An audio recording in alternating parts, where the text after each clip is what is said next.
Hold on. Don't move. There. I know. Don't move. I don't want to die. I'm going to take care of you, okay? Make me alive. 4 Dead in Horrific Thanksgiving Family Massacre, true crime documentary. Thanksgiving is a time when families come together to celebrate and share a meal, but on November 25, 2005, the Johnson family of suburban Chicago was met with a tragedy that no one could have imagined. The Johnsons, including parents Michael and Susan and their 2 teenage children, Emily and Lucas, had planned a traditional holiday gathering at their home. The table was set, the turkey was being prepared, and everyone expected a warm, joyous day. However, the celebration would quickly descend into a nightmare when a series of horrific events led to the brutal deaths of all 4 family members. Neighbors grew concerned when they hadn't heard from the family for several days, and their repeated phone calls went unanswered. After several attempts to reach them, a neighbor decided to check in. What they found when they entered the Johnsons' home was nothing short of horrifying. 4 bodies, each victim brutally murdered in cold blood. The police were immediately called to the scene, and the investigation into what would come to be known as the Thanksgiving Massacre began. A quiet suburban life before the horror.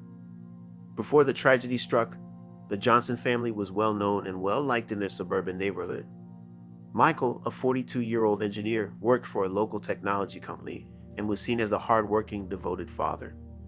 Susan, his 40-year-old wife, was a teacher at the local high school and was beloved by her students. Emily, their 16-year-old daughter, was a straight-A student and an active member of the school's soccer team, while Lucas, their 14-year-old son, was passionate about video games and had dreams of becoming a professional gamer. The family appeared to have it all: a happy home, a stable life, and the promise of a bright future. Friends and neighbors often described them as the picture of the American dream, a family that enjoyed spending time together and frequently hosted family gatherings, including their annual Thanksgiving feast.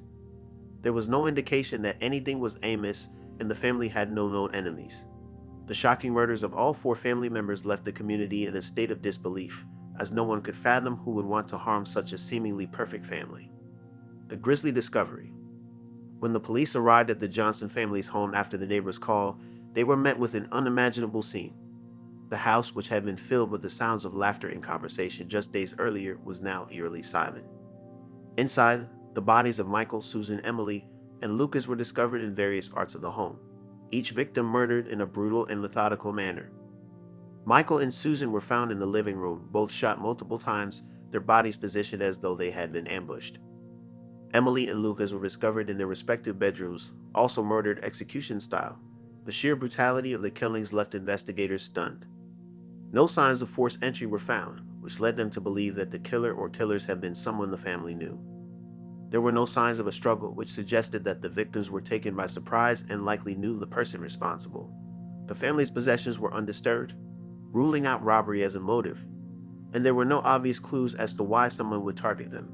The investigation into the Thanksgiving Massacre would quickly become one of the most puzzling cases in the area's history.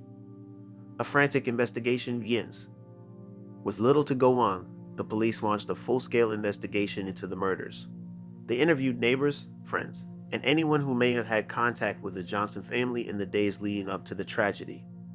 The police learned that the family had no known enemies, and their finances were stable. There were no signs of domestic violence or any personal disputes that could have led to such a horrific act. The case baffled detectives, as they struggled to understand why anyone would want to harm the Johnsons. Early on, the investigators began to consider the possibility of an inside job. Perhaps someone close to the family had committed the murders. The police delved into the Johnsons' personal lives, uncovering little more than a picture of a happy family. They examined Michael's work and Susan's teaching career, but there were no leads that pointed toward a possible suspect. The lack of any apparent motive made it difficult for investigators to form a clear theory, and the case quickly grew cold. However, as the investigation continued, a new lead would eventually emerge that would turn everything upside down. A shocking lead from Michael's past. The first major break in the case came when the police began to investigate Michael Johnson's past. While he had no criminal history, they discovered that he had been involved in a business venture several years prior that had ended badly. Michael had worked with a business partner, a man named Daniel Harris, in a real estate development project. The venture had been a disaster, and Michael and Daniel had a falling out, resulting in a bitter legal battle. Michael had won the case, but it had left him with significant financial strain.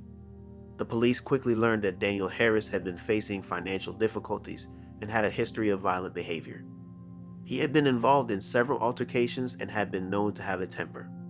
The police found that Daniel had been in town during the week of the murders, which raised suspicions about his potential involvement in the killings. The connection between Michael and Daniel, coupled with Daniel's violent tendencies, made him a prime suspect in the Thanksgiving massacre. The police brought Daniel in for questioning, hoping that he would provide answers to the brutal murders. The unraveling of Daniel Harris' story. When Daniel Harris was brought in for questioning, he initially denied any involvement in the murders. He claimed that he had been out of town at the time of the killings and had no knowledge of the Johnson family's deaths. However, as investigators pressed him, they uncovered inconsistencies in his story. Surveillance footage showed Daniel in the vicinity of the Johnson home on the day of the murders, and cell phone records placed him in the area during the time the killings occurred. With mounting evidence against him, Daniel finally admitted that he had been involved in the murders, though he tried to downplay his role. He explained that he had been consumed by anger over the failed business venture and his financial troubles. In a fit of rage, Daniel had gone to the Johnson home to confront Michael. However, the confrontation turned violent and Daniel shot Michael and Susan in the living room. When Emily and Lucas came home and discovered what had happened, Daniel murdered them as well, fearing they would go to the police. After the killings, Daniel had attempted to stage the scene to make it look like a robbery gone wrong, but the lack of evidence pointing to such a motive exposed his plan. Daniel Harris' motive: revenge and greed. The motive behind the Thanksgiving massacre was revealed to be a combination of revenge and greed.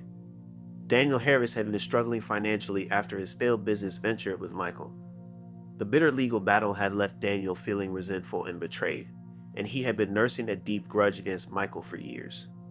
The murder of the Johnson family was his way of seeking revenge, a twisted form of retribution for what he saw as an unfair loss. However, it became clear that Daniel's anger had also been fueled by financial desperation. After the murders, he had planned to take whatever money or valuables he could find in the Johnson home, but his plan was foiled when nothing appeared to be missing. It was evident that his initial goal was to punish Michael for the perceived wrongs in their business dealings, but his murderous spree escalated when Emily and Lucas unexpectedly arrived home. In his attempt to cover his tracks, Daniel staged the scene to look like a botched robbery, but his actions only deepened the mystery surrounding the crime. The trial and conviction of Daniel Harris. Daniel Harris' trial began in 2006, just a year after the horrific murders. The prosecution presented a compelling case, highlighting the brutality of the murders and the evidence that linked Daniel to the crime scene. Harris' defense team argued that he had acted out of extreme emotional distress, but the jury found his actions premeditated and intentional. The evidence against him was overwhelming, from the surveillance footage to his own admission of guilt. Daniel's history of violent behavior and his financial troubles painted a clear picture of a man driven by revenge and greed. The jury convicted him of 4 counts of first-degree murder, and he was sentenced to life in prison without the possibility of parole.